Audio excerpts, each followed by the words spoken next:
Ever wonder what it takes to run a successful hair salon business from the ground up? Today we're going to be sitting down with Jenny and Basai at A&A Hairloft at 104 Main Street in Mineola to talk passion, business, and everything else in between. Let's step inside.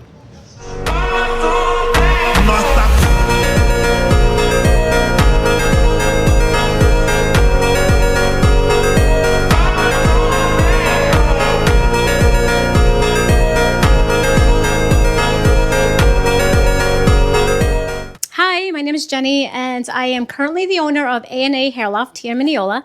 I started working with my mom and dad as a child, and little by little, I started to get into the business. Originally, I didn't want to get into it, but as I was getting older and being more exposed to the business, and my dad and my mom back then had a whole bunch of cosmetologists working here for them, I would slowly start doing their hair, shampooing with my tippy toes, and I started to get into it, and I started to like it. I never wanted to admit that to my father, but then he proposed me going to school and paying for the license and offer me a salary. And that's how, I got to start working behind the chair.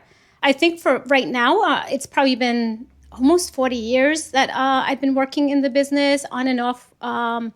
My mom passed away in 2021. And that's when I was kind of pushed forward into taking over the business. And I love it. I'm trying to continue my mom and dad's legacy. And that's why I'm here. I love the business. I've had so much passion for it. It's growing even more.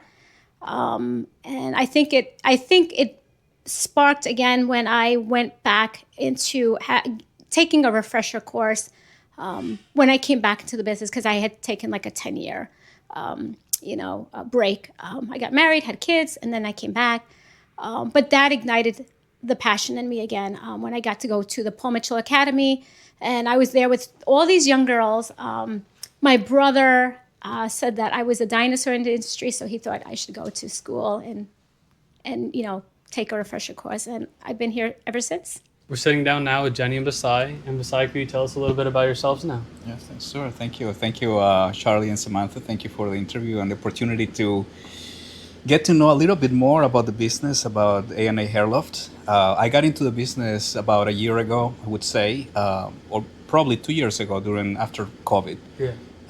It was by accident, I would have to say, because, I was just hanging around the salon, and at the time I was working for health insurance. Okay.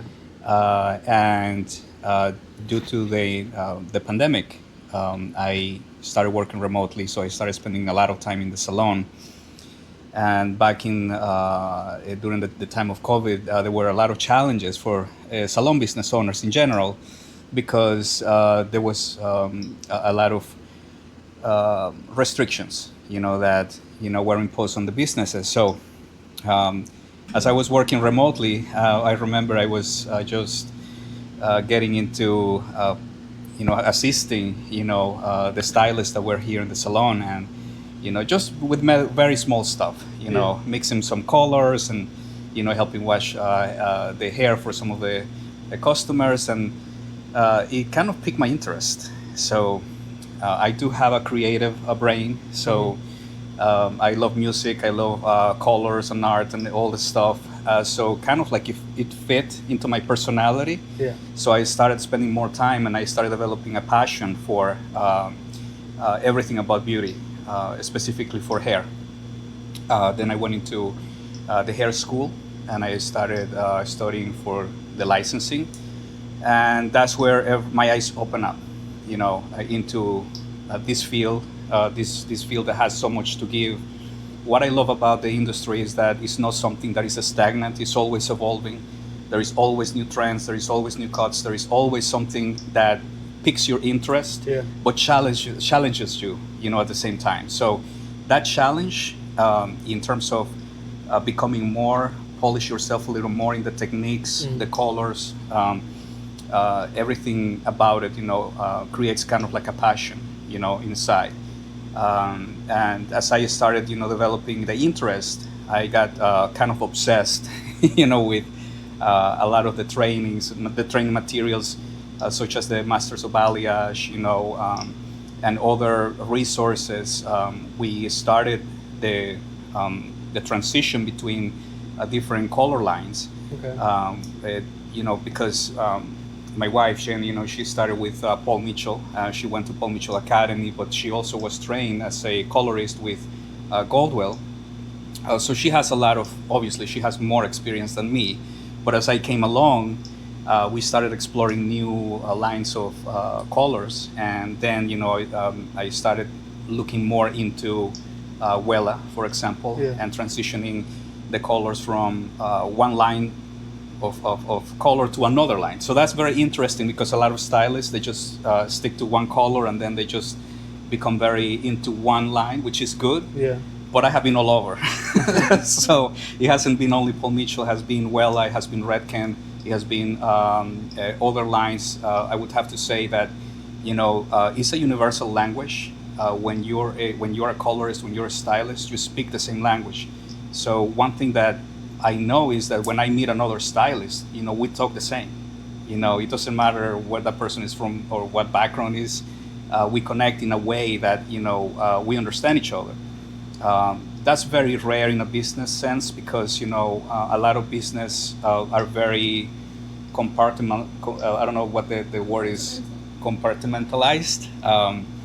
But in this business is, I would say, close to a cult. Yeah. I would have, Yes. it's because, you develop that passion, and it's the only way to describe it is that you become addicted to a certain specific way of doing your business. You perfect your own craft, and you take pride of it.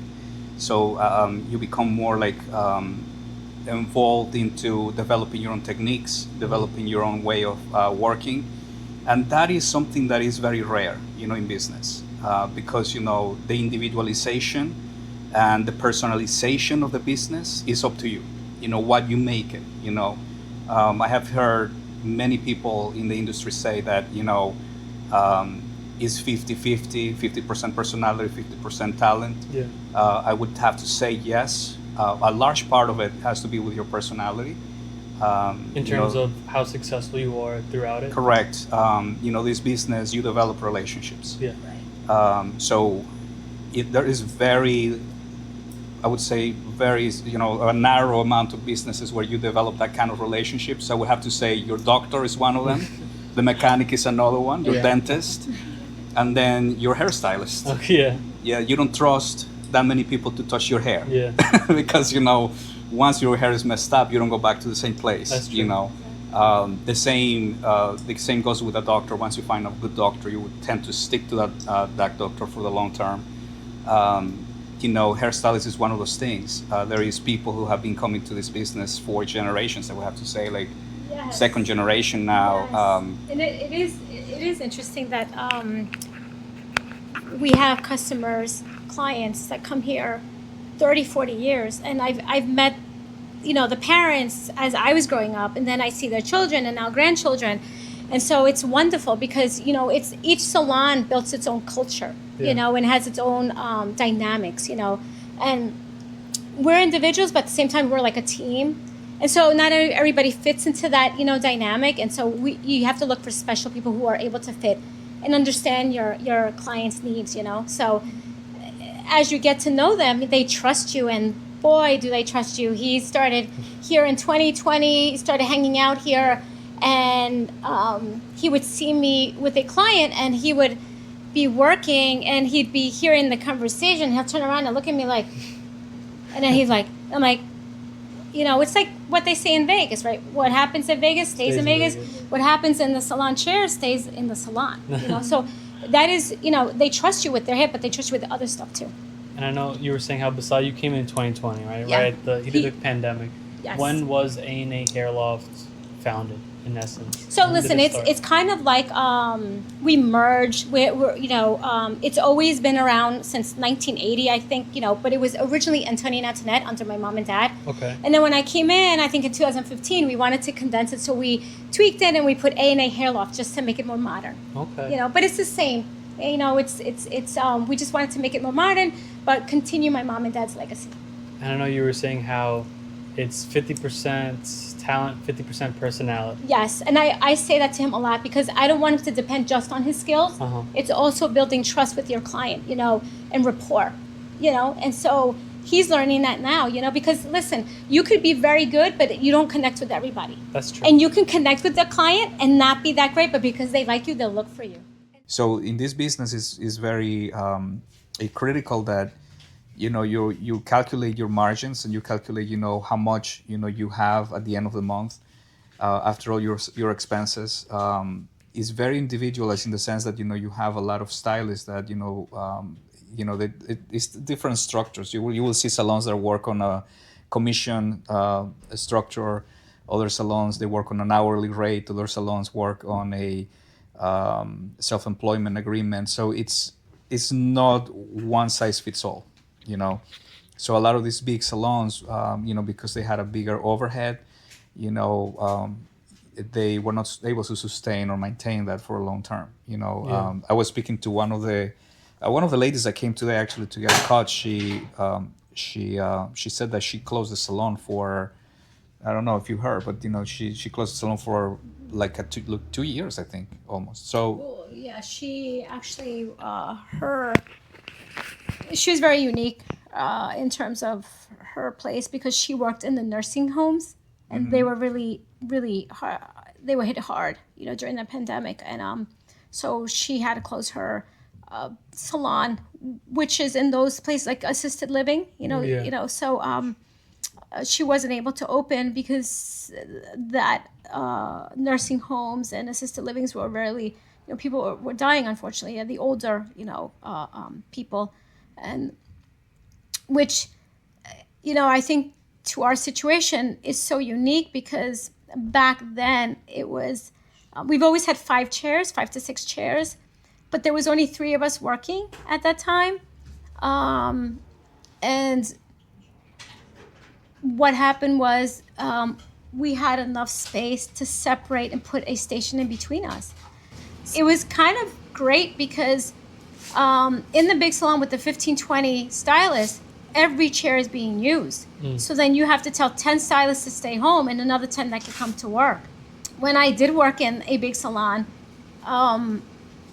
they're making 40 to 60,000 a month, and with 20 stylists, and then you're gonna have to tell 10 to not come to work because of the pandemic, because of COVID. That's gonna hit the business really hard. So we, as a small mom and pop, we were able to say, okay, we're gonna still come to work. We just have a lot of, we're gonna have a station in between us, and wear masks. And people were so grateful because of the little adjustments we did, and they felt safe. And that's another word that would always come up with my clients. the interesting part about this business is also that it's kind of like a family. It's very hard to describe, but when people come here, sometimes they just want to vent. Sometimes they just want to have an ear. So as you are working, Or feel good. Right? Yes. They have moments where they're feeling like very down. Right. Or something happened, and they don't necessarily always tell you everything, but the greatest feeling is when they get out of your channel, they're like, oh my gosh, I feel so good. This is what I needed. And you don't know what they're going through, but it makes you feel good. Gosh, I have so many stories of like watching my mom be a therapist and a hair therapist. And, a lot of what I've learned, was her warmth, with the clients, and that's initially how you get them in is, just that warm feeling and, just being open and non-judgmental, and just letting them come in and just, open up and asking what you want. And trust goes a long way, right? When you have a woman with long hair and she just wants it to be trimmed and she's like, listen, she's like, please don't cut it, and so we have a lot of those that will come in. It's like, you're the only one that can cut it because you're the only one that does exactly what I say.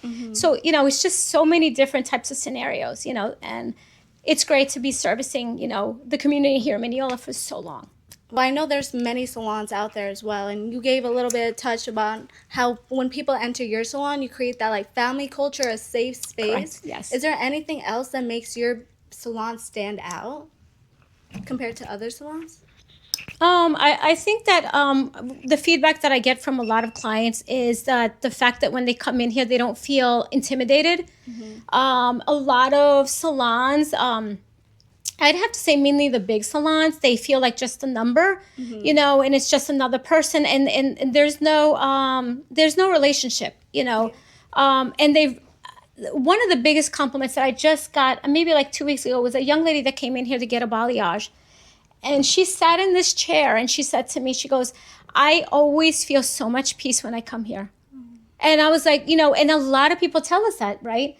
I feel peace, I feel relaxed, I love the atmosphere. There's something special about this place. Oh, no. Yeah, I think that, knowing different personalities, in this business is very crucial. So the more you get to know people, and, we have also people, for example, that have social anxiety. So going to the mall, for example, is a big task for them, or going to a salon where that has like 20 chairs, 30 chairs is intimidating for them. So when they come here, they feel cozy. They feel kind of, okay, this is home. Yes. Oh, there is a coffee machine there. I can get up. Oh, the bathroom is just right there. It's only, a couple of Some chairs. people even say, they're like, oh, I don't want to leave this place. And it is just very flattering, because they feel something unique, something special, whatever the environment that we're creating is something relaxing and comforting to them. I know how you mentioned it was your parents that had originally had this business. How did you feel when you started to actually become the new owner of the business? So was it it was scary? Was it it is exciting? it was scary. It was exciting. It was both. It was a little bit of everything, but you roll with the punches, and I have a great partner here that has my back, but yeah, there was a lot of uncharted territory, but eventually you find your way. But my father, I learned a lot from my father, right? Would you say that he's like a pillar still? Yeah, he's still around. Knowing, we have been married for over 20 years now. So, I know that my in-laws, were in the industry, but I never knew the depth and the sacrifice and everything that the business, required. So I only knew that they work a lot, they work hard, all their lives, they focus on business, So it's kind of like that mentality of the old generation where you did what it took, to provide and to make a living, and the greatest generation, we talk about the greatest generation truly is a sacrifice, when you look at it that way, because, these people, they sacrifice a lot. Where could somebody go? I know you said you were using Fresha. Where could somebody go to make sure they schedule that appointment with you guys? So they can Google us, in Google, A&A Hairloft. We're still working on a webpage, because we have an inventory of videos and stuff like that, but we don't want to rush through it. So we are planning for to launch a webpage. But for now, you can go to you can Google us online, A&A Hairloft in Mineola. It's the only salon with that name. So once you find us, on Main Street, 104 Main Street, you can come in and book your appointment online. There is a link right there to book appointment. The website link. Yes, and then it's easy, 1, 2, 3. And that's the best way to book your appointment. That's the best way. Yeah. And it's very easy. A lot of clients have shared with us. That's another thing they love is the feedbacks that we get from the clients. Like, oh my gosh, you have the best, way to book it, and they said it's so easy. It's not complicated at all. Yeah. And people like that because a lot of people feel overwhelmed when they go online and they have to look for a business, they have to book, they have to open up an account, and with ours, they don't have to do that. They just go in, they, book it, put what they want, and that's it. It's not complicated. It's no password, no nothing. You just go right in, 1, 2, 3 and book the appointment. If you were to leave one message to a viewer or a message or multiple messages to somebody who's watching, what would it be to someone who wants to follow in your footsteps, someone who wants to create a business with the hair salon? They're already doing it. What would be a piece of advice? If they already have a business established? Yeah, they're already established within it. Well, if they already have established business, never stop reinventing, yourself. So I think, it's it's like, either you are a lake or you are a river, Okay. So for me, flow is very important. Like, in being tuned with what's going on in your community, being tuned with the latest techniques, stay motivated.